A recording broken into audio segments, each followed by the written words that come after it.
be here, kid. You gotta just go for it. Don't think about what comes after or what came before. You just gotta bend your knees, take a deep breath, and jump. And you might think, what if I fall? Well, what if you don't?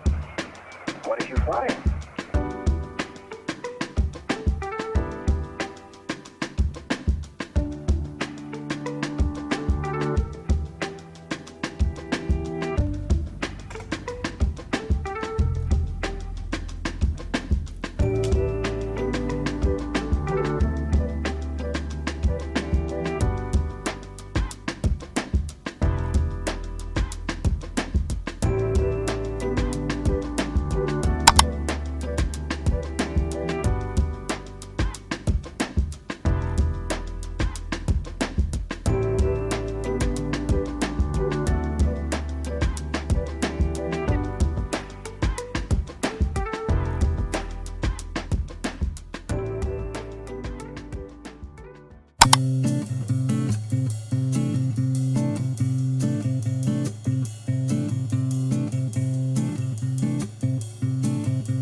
Hello, it is currently 10 o'clock at night.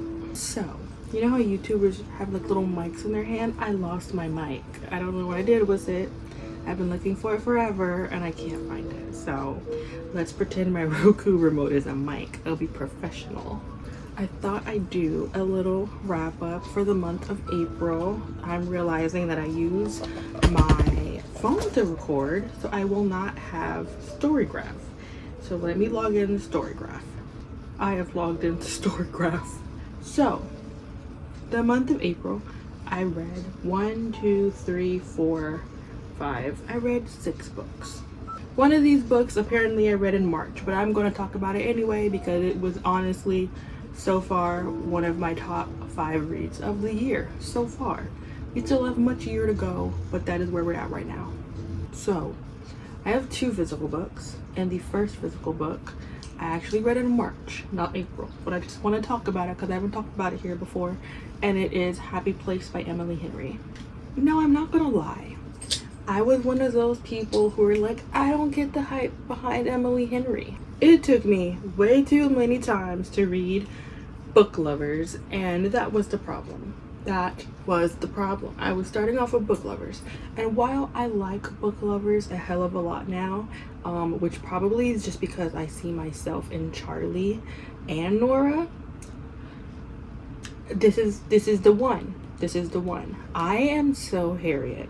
I don't think there is a character out there that I connect more with so far than Harriet. Like, I was crying listening to this audiobook so bad. It was like I was really not giving it too much like thought process in my head. I was just like, I'm not really gonna like this book because I have not liked Emily Henry so far. And I was wrong. I eat crow.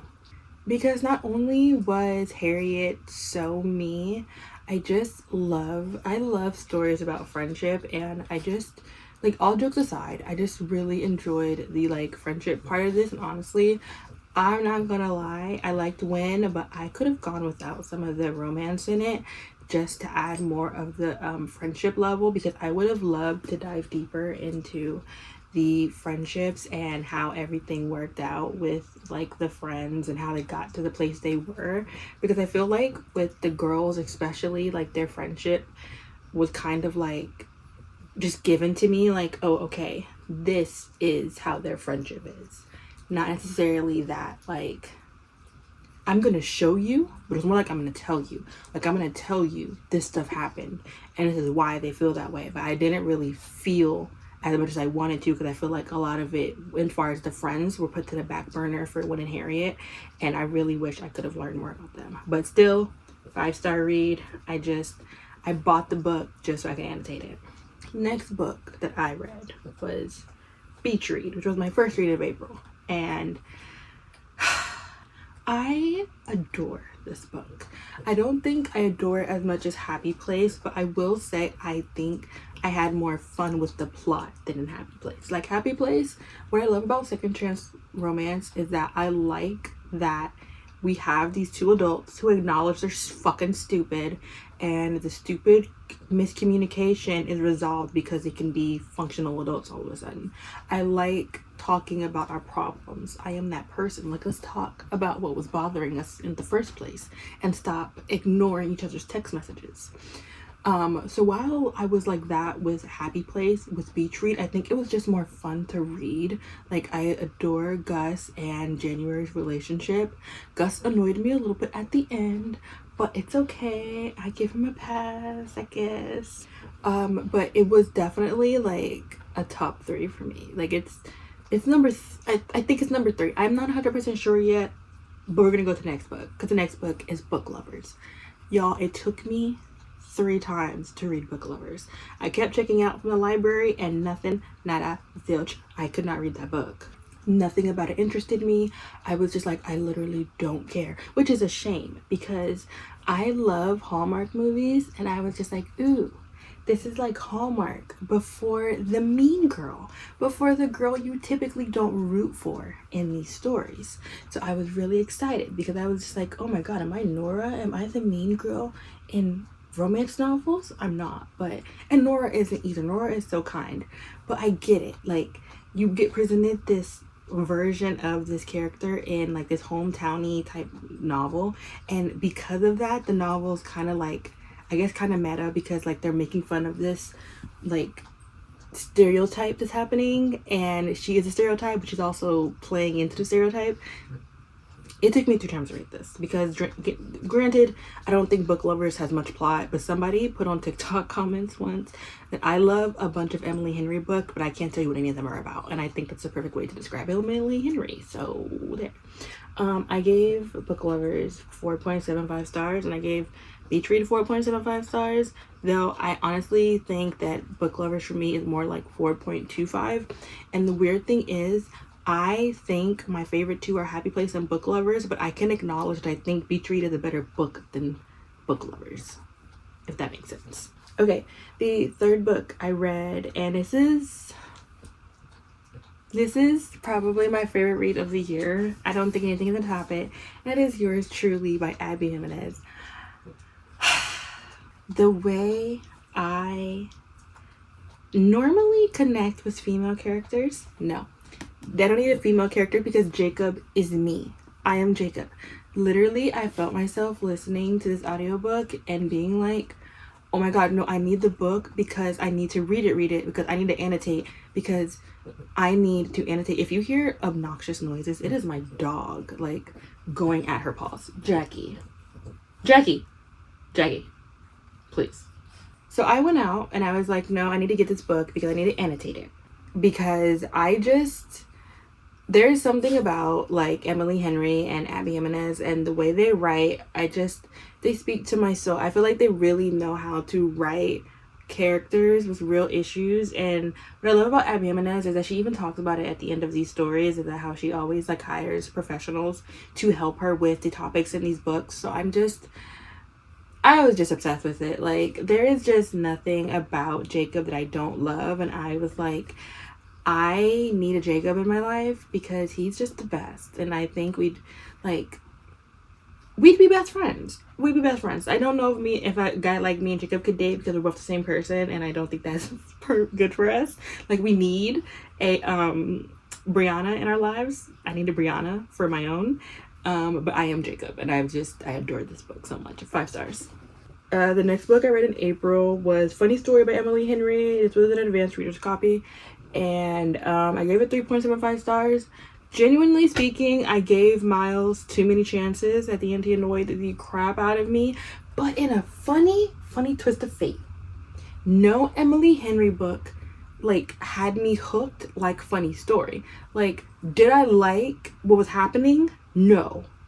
Did it hook me in rom-com world? Yes. But I said this in my TikTok review of it. I think what it is that Emily Henry borderlines the space between romance, like chick litty type women's literature, and literary fiction. And this one does not blur those 3 lines. This one is really rom-com-y, and I don't think it's as much as the lit ficky vibes a lot of her other books give. That being said, I liked everything up until Miles started being a little annoying, and that brought me down a few pegs to the point where I was just like, please, just maybe you guys should leave, get over what happened, and then come back together, because I was still rooting for them. It wasn't that I wasn't rooting for them. I was just like, Miles, please, can you get your head out of your ass? But yeah, that's fine. Number 5 is Just for the Summer by Abby Jimenez, and I have not been telling anybody what these books are about. So at this point, if you don't know what these books are about, I cannot help you, because I just realized I've just been talking about them and talking out of context. So if you don't know what these books are about, you're listening to me ramble about nothing. Just for the Summer is up there with Yours Truly, because the way Yours Truly tugged on my heartstrings and made me cry, Just for the Summer, I was having fun. It was flirty. It really felt summer vibey. I will say though, Just for the Summer is one of those books where it's just this is only okay because it's fiction. Don't do what old girl in Just for the Summer did, because that does not happen in real life. Okay, you don't meet somebody on Reddit and then go, hey bestie / foster sister, you know what we should do? We should cancel going to Hawaii so I can go to Minnesota and meet this guy on Reddit who I don't know, but is funny and may have a similar curse to me. No. That is a Dateline episode. This though made a perfect book. Like, the book was quite amazing, and honestly, I'll get back to this because I read something after this that like blew my mind. And it correlates with Abby Jimenez. But I'm gonna go to my next book, which was The Wrong Mr. Right by Stephanie Archer. Very cute book. I gave it 4 stars. I felt myself in the main girl. I think her name was Hannah. I feel her so much. I think this story was really cute. It's like it's a very overdone storyline where it's like shy girl works at a bookstore, wants to be a hot girl, gets the hot boy to help her. Though I will say what I did like about this one is like the hot boy, even though he was a hot boy, he was a loner hot boy. Like, everyone knew he was a hot boy, everyone knew he gets chicks and everything like that, but he was like a hot boy who just like, I don't give a fuck about nothing, but I'm gonna go surf. Like, he had friends, he didn't hang out with anybody. Like, he was always by himself. Like, even characters in the story are like, oh no, he doesn't hang out with people. Like, he hang out with you? Oh, he wants you because, oh girl, he don't hang out with anybody. He wants you. But she was dumb, and well, no, I will say that she wasn't dumb because she did catch on that he liked her very early. And oh girl, she might have been shy, but she got her bag because she was like, oh no, he wants me and I'm gonna play with him. I respected that, so I love that one. And back to Abby Jimenez. I read Part of Your World. Listen, Linda, listen. I knew that Yours Truly and Just for the Summer were both stories in a series. But you know, authors love to say, oh, you can read this without reading the first 2 books. No. Now granted, you can definitely read them without it. But I feel like Part of Your World, which is the first book, and Just for the Summer, which is its most recent book, needed to be read in order. Okay?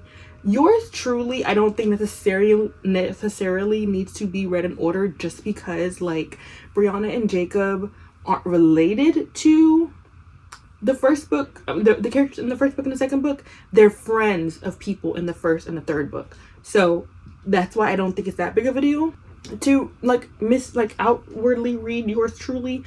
But because I didn't read Part of Your World, I read Just for the Summer blind, and finding out who the main girl in Just for Summer is related to, I'm not gonna lie, but when I went back and read Part of Your World, I was like, your mom is who?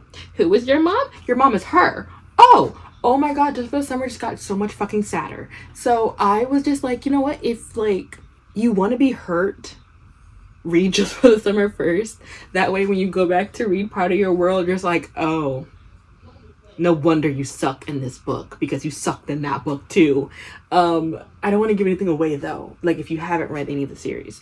But I read Part of Your World, which is the first book, and it's about Alexis and, I'm gonna click it so I can tell you what the guy's name is. Is it Daniel?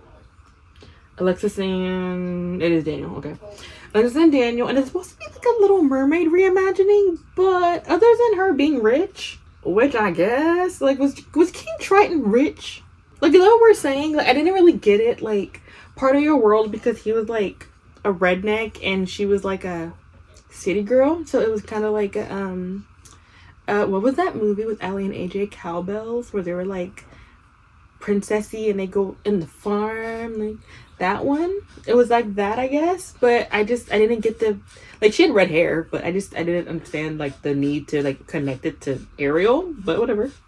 I don't really think it had anything to do with it, but you know, oh, and then I talked about Part of Your World I read in May, which it is right now, so that's like besides the point. So anyway, so technically Part of Your World should be in my next wrap up, but it's not. It's in this wrap up. So, you know, and we have to figure out how long this video is, because if the video is too long, then I may have to make this its own video.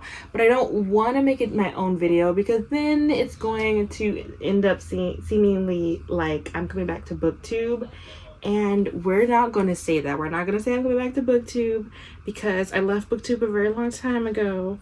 And I had no intentions of ever like coming back to BookTube, but I always knew I wanted to enter books back into my channel, like into this channel.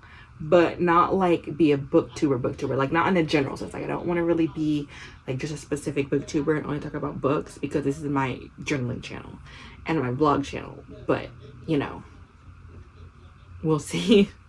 So if this does turn into a just late night April wrap-up video, great.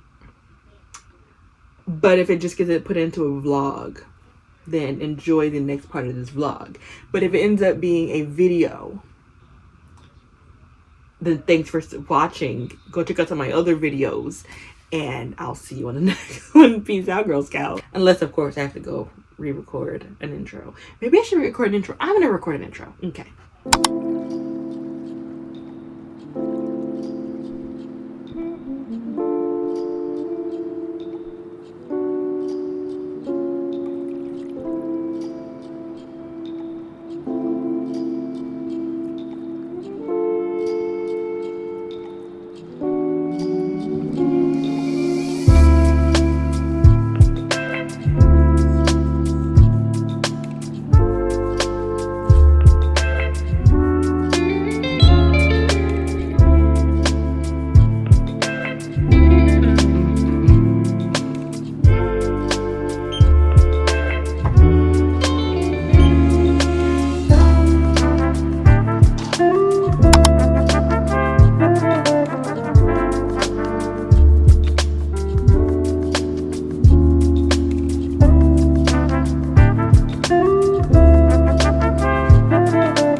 I haven't been out that long.